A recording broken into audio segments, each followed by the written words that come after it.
Elle vole 300 dollars à son client au marché et meurt mystiquement. La team HPH, le vol n'est pas une bonne chose. Si tu m'écoutes que tu es un voleur, il faut arrêter. Écoutez cette histoire s'il vous plaît. Mais vous devez comprendre dans notre monde aujourd'hui là, il faut prier sans cesse. Car le monde où nous vivons est un monde là où il y a plusieurs mondes. Alors, beaucoup de personnes qui sont dans des sectes mystiques ont des stratégies compliquées pour voler les âmes. Certaines personnes peuvent venir vous donner quelque chose pour tenir sans que vous puissiez vous rendre compte que c'est un piège. Et cela se passe partout dans le monde. Faites attention quand une personne vous dit de lui tenir quelque chose car il revient. Parfois, ce sont des pièges pour voler votre âme. Écoutez cette histoire s'il vous plaît. L'histoire se passe en RDC, à Lubumbashi, dans le marché du Kenya. Et cela se passait il y a une année de cela. Voilà une dame qui vendait au marché. Alors cette dame-là, elle avait un mari qui était paralysé. Et elle seule qui s'occupait de son mari qui était sérieusement malade. Et donc elle était obligée de sortir, de vendre, afin de prendre soin de son mari qui était paralysé. Mais un jour, au moment qu'elle était en train de vendre au marché, un client qui va venir acheter des choses sur sa table. En achetant des choses, voilà comment le client qui va demander un service à cette dame-là, de lui tenir le sac, car il avait quelque chose à prendre là, il ne pouvait pas partir avec le sac là. Le client prend donc le sac qu'il avait entre les mains, il donne à sa dame, tiens-moi ça, je viens prendre ça dans quelques minutes de cela.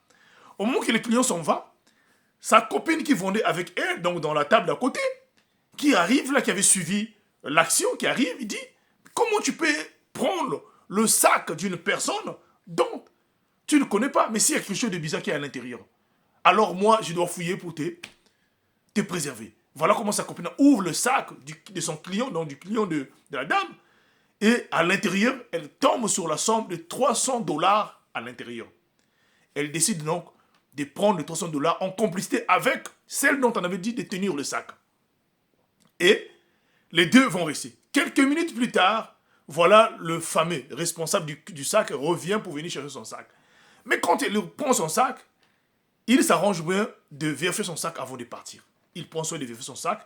Et là, il se rend compte que non, il y avait 300 dollars dans son sac qui a disparu. Alors, il dit à la dame qui l'a fait tenir le sac, mes 300 dollars qui étaient ici là, tu l'as pris, remettez-moi mes 300 dollars.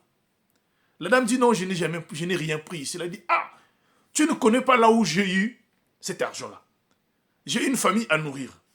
Tu ne connais pas là où j'ai trouvé 300 dollars là.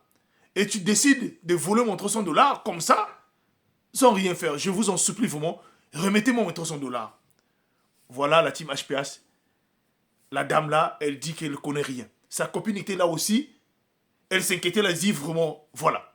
Et le monsieur dit, ok, quand vous n'avez rien dit, vous avez rien dit que vous n'avez rien volé. En tout cas, les conséquences seront pires que cela. Le monsieur tourne le dos, s'en va. Alors, quand le monsieur s'en va, par rapport aux dernières paroles sorties de la bouche du monsieur, la copine qui avait accepté d'ouvrir le sac, de prendre les 300 dollars, elle a commencé à avoir peur. Elle dit maintenant à celle dont on avait donné le sac pour tenir, ah, en tout cas, il faut rattraper le monsieur là, vraiment j'ai peur. Les paroles qu'il a fait sortir là, c'est très si grave. Donc, c'est le 300 dollars là. Maintenant, celle qu'on avait donné le sac pour tenir, qui avait son mari malade, elle dit, ah, toi aussi, vraiment, donne-moi les 300 dollars. Moi-même, j'ai le mari malade, j'ai mes situations là, je veux consommer ce 300 dollars là. L'autre dit, ah, vraiment, même si c'est moi qui ai fait l'action, mais je ne peux pas consommer les 300 dollars là. Vraiment, je lave mes mains. Si tu veux, on peut se poursuivre le monsieur là, il n'a pas encore sorti du marché.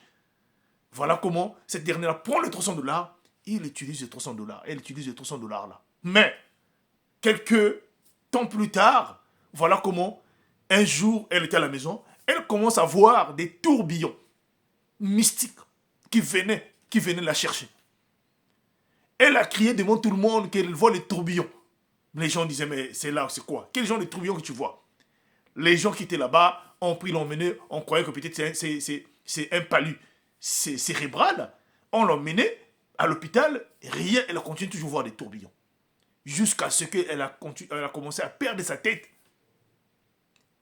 Elle a commencé à perdre sa tête. Au lieu de dire la vérité à ses proches, elle ne dit pas la vérité. Au lieu aussi que ses proches qui voyaient cela de l'emmener auprès des serviteurs de Dieu afin qu'on puisse prier pour elle, aucune personne.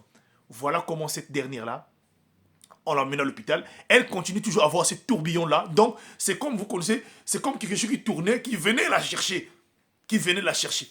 Et quand on l'emmène encore à l'hôpital une deuxième fois, quelques temps plus tard, cette dernière-là, elle va rendre l'âme.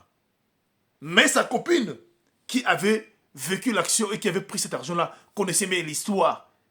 Elle sait bien que cette dernière est décédée suite à ces 300 dollars qu'ils avaient pris à un monsieur qui les avait certainement piégés à cela. Alors, j'aimerais vous dire une chose, pour ceux qui m'ont suivi pour cette histoire-là. Ce monsieur-là a piégé cette dame-là sans se rendre compte. C'est des stratégies où les gens sont dans des sectes mystiques. Donc, si vous voyez une personne là où vous venez au marché, une personne qui vous dit, tenez-moi le sac là, ou faites-moi ceci là, refusez catégoriquement cela. Voilà. Souvent, ces personnes-là viennent avec des esprits un peu compliqués. Quand vous prenez le sac et que vous ouvrez, vous avez comme l'excitation qui vous pousse à prendre ce que vous voyez dans ce sac-là. Et dès que vous prenez cela, c'est votre âme qui est vendue à ce monsieur-là, dans sa secte. Alors faites attention, priez sans cesse, car nous sommes dans un monde, là où il y a plusieurs mondes. Que Dieu vous soutienne, que Dieu vous bénisse. C'était HPH, votre frère, l'homme a plusieurs histoires. Si tu as une histoire à raconter, écris-moi, voilà, et prends mon numéro sur mon profil. Que Dieu te bénisse, que Jésus-Christ vous couvre. Merci beaucoup.